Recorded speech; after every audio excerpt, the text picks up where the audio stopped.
Hindustan news. Amravati जिले के तिवसा विधानसभा क्षेत्र से आगामी महाराष्ट्र विधानसभा चुनाव 2024 को लेकर भाजपा से निवेदिता अनिलराव दिघडे चौधरी ने अपनी उम्मीदवारी की इच्छा जाहिर की है। वह एक सामाजिक कार्यकर्ता और किसान भी हैं, जिन्होंने वर्षों से किसानों के हितों के लिए संघर्ष किया है। निवेदिता जी ने बताया कि 2014 से अब तक के कार्यकाल में सत्ताधारी विधायक ने केवल पोस्टरबाजी और हुकुमशाही की राजनीति की है, जबकि क्षेत्र के किसान और युवा बेरोजगारी की समस्याओं से जूझ रहे हैं। उन्होंने आरोप लगाया कि मौजूदा विधायक ने केवल उद्घाटन किए हैं, लेकिन जमीन पर कोई ठोस विकास कार्य नहीं हुआ। उन्होंने क्षेत्र की जनता से अपील की कि इस बार एक नए नेतृत्व को मौका दिया जाए, जो किसानों की समस्याओं को समझे और बेरोजगारी की समस्या का समाधान कर सके। आइए जानते हैं पूरी खबर विस्तार से। नमस्कार मॅडम, आपण मला सांगा, आपण जर बोलण्यात आलं तिवसा विधानसभा क्षेत्राच्या बाबतीत तर काय सांगणार यावेळेला? कशा प्रकारचं समीकरण नेमकं तिवसा विधानसभा क्षेत्रामध्ये असणार आहे? तिवसा विधानसभेमध्ये यावेळेस आपण बघत असाल तर महाराष्ट्रामध्ये युतीचं वातावरण आहे। सध्या वाटाघाटींचं सुरू जरी असलं तरी हा मतदारसंघ भारतीय जनता पक्षच लढेल एवढं निश्चित आहे आणि कार्यकर्त्यांमध्ये विश्वास आहे। येणाऱ्या आता या ज्या निवडणुकी आहे तर भारतीय जनता पक्षाच्या दृष्टीने तिवसा मतदारसंघ सकारात्मक आहे। आणि आपण 2014 किंवा 2019 बघितलं तर हिंदुत्वाची आमची जी मतं आहेत ती स्टॅक आहे आणि ती काही कुठे गेलेली नाहीये। थोडेफार कमी जास्त सुरू असतात आणि ती वातावरणात फेरबदल असतात, तर त्याच्या तरी विचार केला तर यावेळेस आम्ही निश्चित त्या मतदारसंघात निवडून घेऊ हे आम्हाला विश्वास आहे। तिवसा विधानसभा क्षेत्र हे जे आहे महाविकास आघाडीचे एका मोठ्या नेत्याचा गड असं ते बोलतात आणि मानले जातात। त्या एरियामध्ये कशा प्रकारचे काय म्हणजे सुविधा किंवा काय विकास नेमका झालेला आहे, कोणते कोणते विकास कार्य रखडलेले आहे, काय वाटतं आपल्याला? तिवसा मतदारसंघ जर आपण जिल्ह्यात बघितला तर आमच्या इथले जे नेते आहेत त्या फक्त मुख्यमंत्री पदाचे स्वप्न बघतात आणि स्वतःचा टीआरपी वाढवा म्हणून मोदीजी, देवेंद्रजी याच्यावर फक्त वायफळ बडबड करण्यात त्या वेळ घालवतात। आज जर आपण बघितलं तर महिला बालकल्याण मंत्री होत्या। तिवसा नगरपंचायतच जर आपण पकडली तर तिथे अजूनपर्यंत पिण्याच्या पाण्याची दुरावस्था होती, शैक्षणिक दृष्ट्या मागासलेल्या, सिंचनाच्या क्षेत्रात तिथं व्यवस्था नाही। आपण तिवसा गाव जर आज आपण पाहिलं तर हायवेवरचं गाव आहे।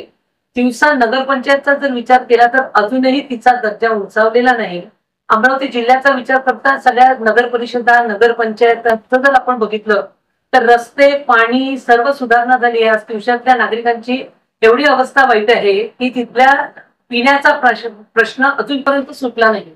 आणि मधात जर तुम्ही बघितलं त्यांनी फार मोठं नौटंकी करून आंदोलन केलं होतं, एका अधिकाऱ्याला मारलं होतं फोन फेकून, पण त्या मंत्री असताना सुद्धा केलं नाही आणि आजही केलं नाही। उलट भारतीय जनता पक्षाने आणलेले कामं त्या रखडवतात आणि मग तिकडे जाऊन सभागृहात नौटंकी करतात की आम्ही तुम्हाला पैसे देत नाही।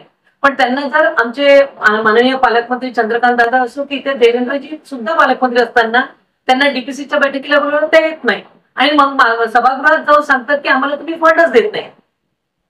त्यांना आणि या जिल्ह्यात सर्वांना समसमान फंडचं वाटप केलेलं आहे, पण हा मतदारसंघ अतिशय मागासलेला आहे। जर आपण जिल्ह्याचा विचार केला तर आज इथे देवेंद्रजी आहे म्हणून आज एवढे उद्योग आले नांदगाव पेठ MIDC मध्ये।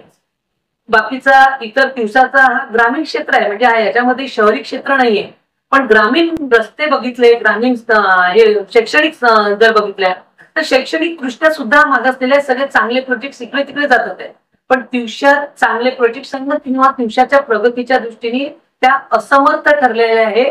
निव्वळ काहीतरी खोट्या वल्गना करायच्या, आरोप प्रत्यारोप करायचे, त्यातच त्या गुंतून राहिल्या।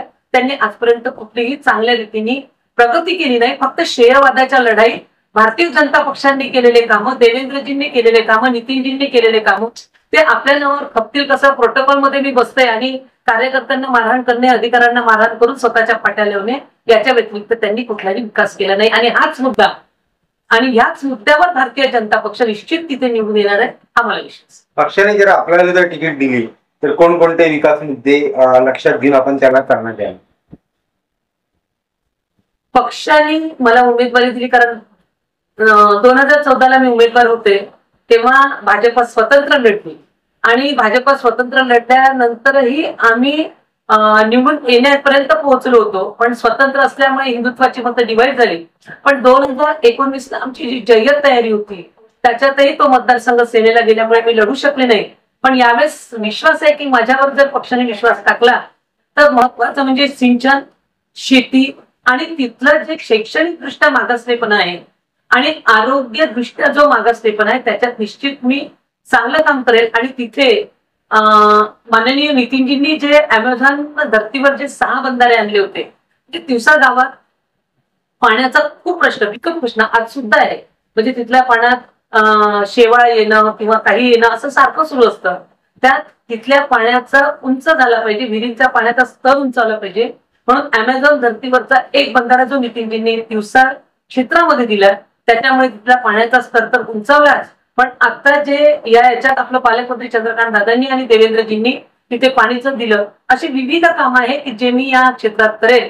एवढंच नाही तर मोर्शी विभाग जो आहे तिथे हा मतदारसंघ मोठा आहे. मोर्शी विभागात 70 गाव पाणी पुरवठा योजना, पुन्हा आपला भाटकुली खारपान पट्ट्याचा, याच्यातल्या शेतीविषयक ज्या योजना आहेत त्या, आणि शैक्षणिक दृष्ट्या सुद्धा, आणि आपल्या ज्या महिला आहे महिलांकरता अनेक योजना माननीय देवेंद्रजींनी डिक्लेअर केलेल्या आहे. माननीय शिंदे साहेबांनी सुद्धा डिक्लेअर केल्या आहे. म्हणजे युतीच्या शासनात माननीय एकनाथरावजी शिंदे, देवेंद्रजी आणि माननीय अजितदादा पवार या शासनाने ज्या काही योजना मंजूर केलेल्या आहेत त्यांनी निश्चितच सर्व समाजामध्ये, सर्व शेतकरी असो, शेतमजूर असो, महिला असो, युवक असो, सर्वांकरता, वृद्धांकरता सुद्धा सगळ्या योजना लागू आहेत.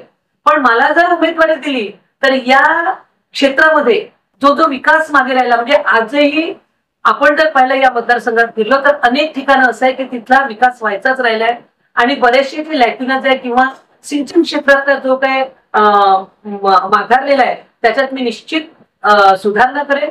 आणि शैक्षणिक दृष्ट्या आणि इथल्या युवकांना रोजगार मिळण्याच्या दृष्टीने मला जे जे काय भरीव काम करता येईल ते निश्चित करेल. धन्यवाद. तिवसा विधानसभा क्षेत्रातील जी जनता आहे ते कुठेतरी आता जे आहे मतदारीपासून कुठेतरी त्रस्त झालेली आहे आणि आता ते आपल्याकडे आशेच्या नजरेने बघत आहे. तर असे जे आपले मतदार बंधू आहेत त्यांना काय एक प्रेमाचा संदेश आपला राहणार आहे? तिवसा मतदारसंघातली जनताना मायाळू आहे, प्रेमळ आहे. कारण माझा जो प्रवास आज, म्हणजे मला असं वाटतं की मी पक्ष स्थापनेपासून पक्षात काम करते, पूर्ण वेळ कार्यकर्त्यांसारखं काम केलं आणि मी 2 वेळा जिल्हाध्यक्ष राहिलेली आहे. भारतीय जनता पक्ष पॅरेंट्स बोर्डाची जिल्हाध्यक्ष मला माझ्या पक्षाने जबाबदारी आणि अतिशय विश्वासाने केलं. तेव्हा मी या मतदारसंघात जो प्रवास केला तिथला जो नागरिक आहे त्याला काही नको, म्हणजे त्याच्याशी जर आपण प्रेमाने बसलं तर ते आपली समस्या सांगतात. आणि निश्चित या नागरिकांना आणि इथल्या प्रत्येक मतदाराला किंवा नागरिकांना ज्या ज्या पाहिजे, म्हणजे तुम्हाला मी माझ्या जीवनातला एक प्रसंग सांगते की मी पुढे या गावी गेली आणि तिथला एक बारीचा मदतला आलं की बाई आमचा गहू वाढून द्यायला आपल्या तेव्हा याच आमदार होते आणि पाणी जर सोडलं सिंचनाचं तर आमचा गहू जगेल. आणि मला माहिती नव्हतं, जास्त काही माहिती नव्हतं, पण मी एक्झिक्युटिव्ह इंजिनियरला भेटली, त्यांना सांगितलं आणि त्याच्यानंतर पाणी सोडल्या गेल्यानंतर त्या पूर्ण पट्ट्यात म्हणजे राजूरवाडीपासून चांदूर रेल्वेपर्यंत त्या पूर्ण शेतकऱ्यांना पाणी मिळालं. आणि जेव्हा दुसऱ्या दिवशी सगळ्या गाड्या भरून लोक माझं धन्यवाद द्यायला आले की बाई यावर्षीची रोजीरोटी आणि यावर्षी आमच्या कुटुंबाला जे काही धान्य आहे किंवा अन्न आहे तुझ्यामुळे मिळालं. म्हणजे एवढा साधा आणि चांगला जिव्हाळ्यातला प्रेमळ मतदाता आणि नागरिक या मतदारसंघात आहे आणि निश्चितच माझ्यावर त्यांचं प्रेम आहे, माझंही त्यांच्यावर आहे. आणि जो जो येईल, म्हणजे मला काही फार मोठा नाही किंवा काही नाही, मी सगळ्यांशी संवाद साधू शकते. माझा घराचा दरवाजा 24 घंटे उघडा असतो. प्रत्येकाचा फोन जरी आला तर मी अर्ध्या रात्री मग ती आरोग्यविषयक असो की कुठलीही समस्या असो ती सोडवते. आणि निश्चित मला विश्वास आहे की मला जर पक्षाने उमेदवारी दिली ती जनता मला सांगते. धन्यवाद.